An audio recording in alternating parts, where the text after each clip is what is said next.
semua, saya Artalina Citra Setiawati yang biasa dipanggil Artalina. Saya pengamat sosial dari Pendidikan Sosiologi Universitas Negeri Jakarta. Dalam video kali ini saya akan membahas dan menjelaskan secara kritis mengenai fenomena Lalu selanjutnya untuk memahami fenomena geng motor dalam konteks pemuda urban, kita tidak bisa hanya melihat dari sisi hukum atau moral. Kita perlu menggunakan lensa sosiologis yang mampu menjelaskan faktor-faktor sosial yang mendorong terjadinya penyimpangan tersebut. Dalam bagian ini saya akan menguraikan 4 teori sosiologi yang relevan, yaitu yang pertama ada teori strain, teori subculture, teori labeling, dan teori habitus. Dimulai dari teori yang pertama, yaitu teori strain milik Robert K. Merton. Teori strain menjelaskan bahwa penyimpangan terjadi ketika ada ketegangan antara tujuan-tujuan budaya yang diharapkan seperti sukses secara ekonomi, status sosial, dengan cara-cara yang tersedia secara legal untuk mencapainya. Dalam konteks geng motor, banyak pemuda berasal dari latar belakang keluarga ekonomi rendah, tinggal di lingkungan padat, minim akses pendidikan berkualitas, dan sulit mendapatkan pekerjaan. Tujuan sukses tetap mereka yakini karena media dan masyarakat menekankan pentingnya pencapaian materi.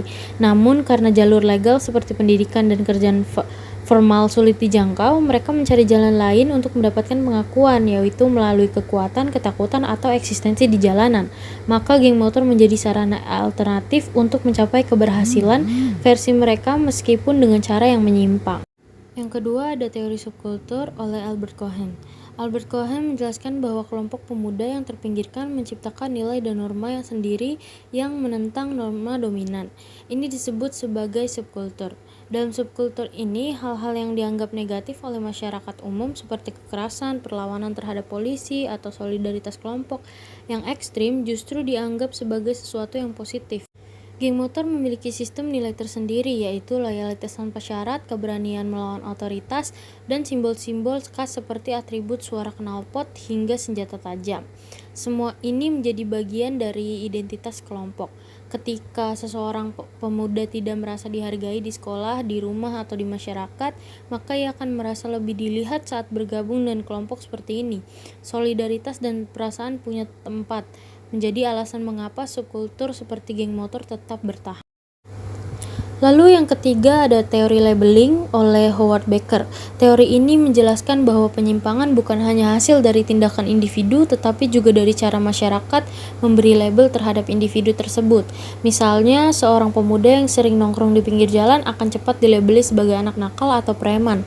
Semakin sering ia menerima label tersebut, semakin besar kemungkinan ia akan menerima peran itu sebagai identitasnya. Label sosial ini bersifat merugikan karena bisa mempersempit pilihan hidup seseorang. Ketika pemuda yang pernah berbuat salah tidak diberi kesempatan kedua dan terus dicap buruk, maka mereka akan terdorong untuk menjadi seperti label yang akan mereka terima. Dalam konteks geng motor, banyak anggota adalah anak-anak yang sudah lebih dulu dilabeli negatif oleh masyarakat sehingga mereka akhirnya benar-benar hidup sesuai label tersebut, bukan karena mereka ingin, tetapi karena mereka tidak punya alternatif lain. Lalu yang terakhir ada teori habitus oleh Pierre Bourdieu. Pierre Bourdieu memperkenalkan konsep habitus ini sebagai sistem disposisi atau kebiasaan yang terbentuk dari pengalaman hidup seseorang sejak kecil. Habitus ini membentuk cara berpikir, merasa dan bertindak seseorang dalam kehidupan sosial. Pemuda yang tumbuh di lingkungan kekerasan, melihat ayah atau kakaknya ditangkap polisi, atau terbiasa menyaksikan pertengkaran akan memiliki habitus yang keras. Bagi mereka, kekerasan bukanlah sesuatu yang luar biasa, melainkan hal biasa yang mereka lihat setiap harinya. Maka ketika mereka bertindak brutal atau melakukan penyerangan, itu bukan semata karena mereka jahat, tetapi karena mereka hidup dalam struktur sosial yang mendukung terbentuknya kekerasan sebagai cara bertahan hidup.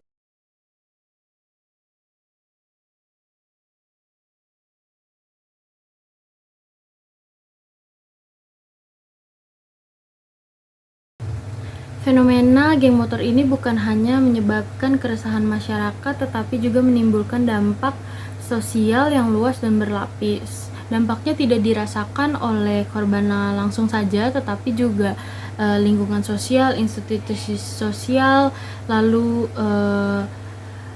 pandangan masyarakat kepada pemuda secara umum juga berubah gitu. Lalu dampak sosialnya tuh juga banyak. Yang pertama ada meningkatnya rasa takut dan ketidakamanan sosial. Hal ini dirasakan oleh perempuan, pelajar, lalu juga ada pekerja yang pulangnya malam. Itu merasakan semakin tidak aman karena banyaknya geng motor yang menyerang secara acak, tidak melihat siapapun korbannya atau tempatnya di mana gitu. Jadi mereka merasa terancam kalau mereka jalan di malam hari. Mereka tidak merasakan adanya keamanan lagi setelah banyaknya berita-berita yang muncul ini. Lalu yang kedua juga ada kepercayaan masyarakat kepada pemuda itu menurun. Masyarakat secara umum memandang pemuda itu kan sebagai harusnya sebagai penerus bangsa gitu, tapi yang ada sekarang hanya sebagai ancaman. Pemuda hanya sekedar menongkrong, menggunakan jaket atau memiliki gaya rambut yang berantakan. Hal ini menciptakan stigma kolektif terhadap pemuda yang berbahaya karena bisa menghambat partisipasi sosial dan memperkuat diskriminasi. Pemuda kehilangan kepercayaan dari lingkungan sekitarnya, bahkan dari institusi formal seperti sekolah dan pemerintah.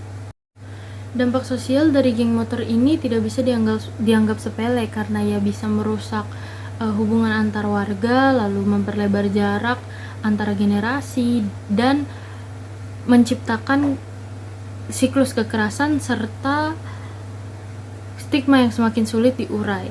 Oleh karena itu, penanganan geng motor ini harus bersifat holistik, yaitu menyentuh tidak hanya aspek kriminal tetapi juga melalui aspek sosial, kultural, pendidikan, dan juga psikologis.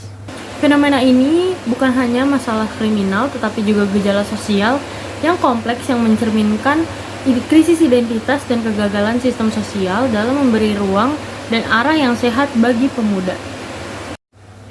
Fenomena ini tidak hanya bisa dilihat semata-mata sebagai masalah kriminal, akan tetapi juga ini adalah cerminan dari ketidakadilan struktural dan minimnya perhatian negara dan juga masyarakat terhadap pemuda. Oleh karena itu, kita membutuhkan pendekatan sosiologis untuk membedah persoalan ini secara lebih mendalam.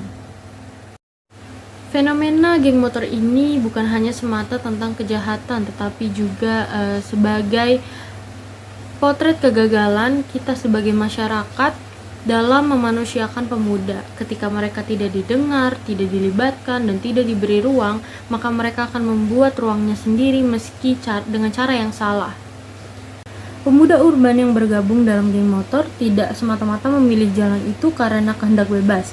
Mereka adalah produk dari tekanan struktural, pencarian identitas dalam kelompok, penolakan masyarakat, dan lingkungan sosial yang membentuk perilaku mereka.